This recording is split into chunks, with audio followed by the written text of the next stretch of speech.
কেন্দ্রীয় অর্থমন্ত্রী নির্মলা সীতারামনের পৌরোহিত্যে ৫৬তম জিএসটি গুরুত্বপূর্ণ বৈঠক অনুষ্ঠিত হয়। সেখানে খুব গুরুত্বপূর্ণ সিদ্ধান্তগুলির মধ্যে দেখা গেছে বিভিন্ন ক্ষেত্রে জিএসটিকে হ্রাস করা হয়েছে, আবার কিছু ক্ষেত্রে জিএসটিকে শূন্যের কোটায় আনা হয়েছে।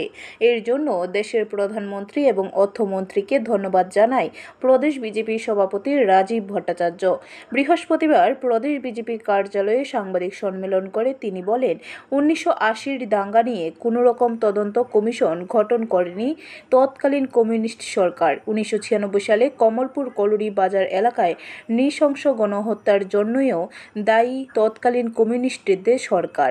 বৃহস্পতিবার প্রদেশ বিজেপি কার্যালয়ে সাংবাদিক সম্মেলন করে তৎকালীন কমিউনিস্ট সরকারকে এইভাবেই তুলোধুনো করলেন প্রদেশ বিজেপি সভাপতি রাজীব ভট্টাচার্য।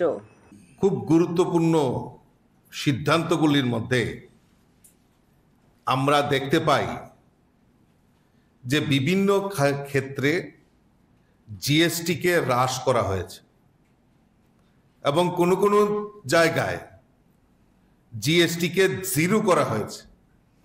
আমরা এই যুগান্তকারী সিদ্ধান্তের জন্য আপনাদের মাধ্যমে সমস্ত দেশবাসীকে সেটা জানাতে চাই। সংসদে রাজীব ভট্টাচার্য আরও বলেন, ত্রিপুরা রাজ্যে ৮০ দাঙ্গা সহ গণহত্যার ঘটনার জন্য দায়ী তৎকালীন কমিউনিস্ট সরকার। এই সরকারের মদতেই জঙ্গি জন্ম হয়েছিল রাজ্যে, এমনটাই সমালোচনা করেন তিনি। ব্যুরো রিপোর্ট, খবর ত্রিপুরা।